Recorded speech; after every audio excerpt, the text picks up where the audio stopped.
Okay, this is even better. I got sent to a retirement home. Okay. And to install a phone for a guy. And I got in there and it turned out that he could hardly speak English.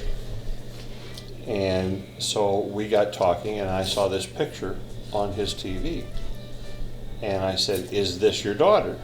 And he said, "Yeah," and he started explaining everything about her as best he could and told me she worked for the phone company and all this other stuff. And I didn't think too much about it. As a matter of fact, he even had a friend come down that had been in a concentration camp or something in Russia, in Siberia, and so I actually spent longer talking to him than I needed to. Ended up that was Rudolph, her dad. My dad. Oh. And I didn't know it at the time. She was my dispatcher and my completions clerk that I would call into. Who had never seen, I'd never seen. Yeah, but never seen her. Never seen me. Talked to her for a couple of years. Yeah. Okay. But never seen her.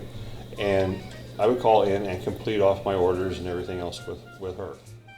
Later on, I started talking to her, and one Friday, she said, "Well, what are you doing tonight?" Yeah. And I said, "Well, I'm going to this party. Some friends of mine are having a yard party." And she says, "Well, you want me to come along?" Yeah, I just said. Well, yeah. We went to this party, and she wore a shirt that said, "My name is Mirdza." Mirdza. So they wouldn't get confused. Okay. Oh, and I told her I'm not driving all the way out to New Market. No, he was not going to drive out to New Market. 50 miles out there, 50 miles back, 30, and 50 miles there again 30, to drop 30. you off. So anyhow, I said I'm not driving 150 miles for a day. Yeah. He wasn't going to do that. No, he wasn't. It just isn't going to happen. So she drove in, and she met me at Al's house. Yeah. And then we went to this party.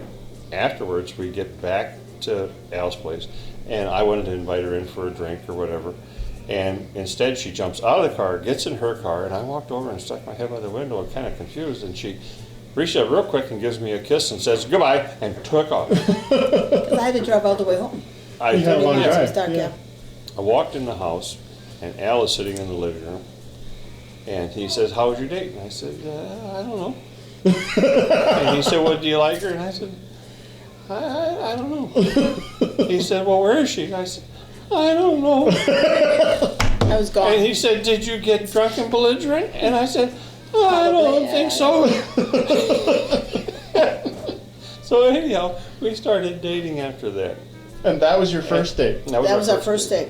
Oh, I should have gone back to later on. We found out after I found out that Rudolph was her dad. Yeah. That I had met him 2 years before that. Finally. And that I knew him. The picture. And I had seen pictures of her, but she looked totally different because she had really long hair and everything in the pictures.